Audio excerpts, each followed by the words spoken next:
ఇక ఉన్నత విద్యా సంస్థల్లో దివ్యాంగులకు 5% రిజర్వేషన్లు, గరిష్ట వయోపరిమితులను 5 ఏళ్ల మినహాయింపు ఇస్తున్నట్టుగా ఉత్తర్వులు జారీ చేసింది రాష్ట్ర ప్రభుత్వం. ఇక రాష్ట్రంలోని ప్రభుత్వ ఎయిడెడ్ విద్యా సంస్థల్లో దివ్యాంగులకు 5% రిజర్వేషన్లు కల్పిస్తూ తెలంగాణ రాష్ట్ర ప్రభుత్వం ఆదేశాలను జారీ చేసింది.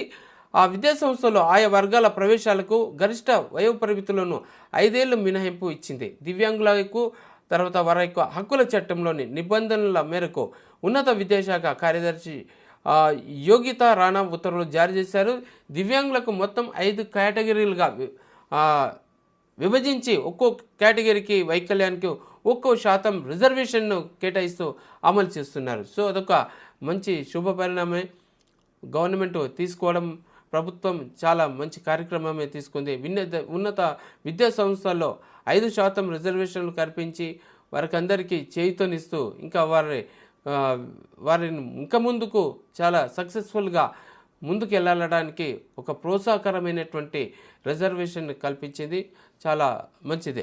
నెక్స్ట్ ఇక్కడ చూద్దాం. రాజ్యాంగాన్ని అపహాస్యం చేయడమే జిహెచ్ఎంసీ బడ్జెట్ సమావేశాలను అడ్డుకోవడంపై మంత్రి పొన్నం ఫైర్ అయినటువంటి విషయం, దానికి సంబంధించినటువంటి వార్త ఇక్కడ కనబడుతుంది. జిహెచ్ఎంసీ బడ్జెట్ సమావేశాలను బీఆర్ఎస్ అడ్డుకోవడం రాజ్యాంగాన్ని అపహాస్యం చేయడమేనని పొన్నం ప్రభాకర్ అంటున్నారు.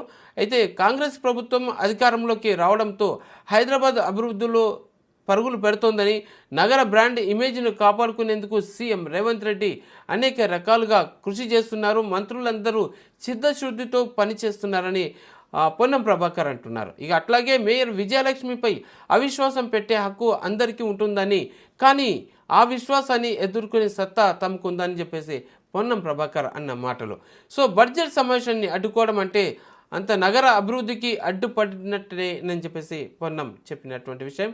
సో మేయర్ మీద అవిశ్వాసం పెట్టడం అంటే వాస్తవమే అటు హైదరాబాద్ నగరానికి అభివృద్ధిని అడ్డుకోవడానికి చేసినటువంటి ప్రయత్నమే అని అవుతుంది. సో ఒకవైపు అభివృద్ధి దిశలో హైదరాబాద్ నగరాన్ని తీసుకెళ్లేందుకు విశేషంగా కృషి చేస్తున్నటువంటి రేవంత్ సర్కార్ ఆ టైంలో ఇప్పుడు మేయర్ మీద అవిశ్వాసం పెట్టి అడ్డుకోవడము, అటువంటి ప్రయత్నాలు చేయడము ఏమాత్రము తెలంగాణ సమాజం కూడా ఒప్పుకోదు. ఎందుకంటే ప్రభుత్వం ఎప్పుడైనాను ప్రజల యొక్క సమస్యలని, వాటి యొక్క బాధల్ని ఎప్పటికప్పుడు గ్రహిస్తూ దాన్ని నివృత్తి చేసి అభివృద్ధి పరంగా ముందుకు తీసుకెళ్లేందుకే కృషి చేసేందుకు ఒక భాగంగా నడిపిస్తుంది. సో అట్లాంటి తరుణంలో ఇప్పుడు అవిశ్వాసం పెట్టడం అనేది సరైన విధానం కాదు, సరైన పద్ధతి కాదు. యావత్ సమాజం కూడా దాన్ని ఒప్పుకునే దిశగా లేదు. సో మొత్తానికి పొన్నం ప్రభాకర్ అన్న మాటలు కూడా సమంజసమే ఈ విధమైన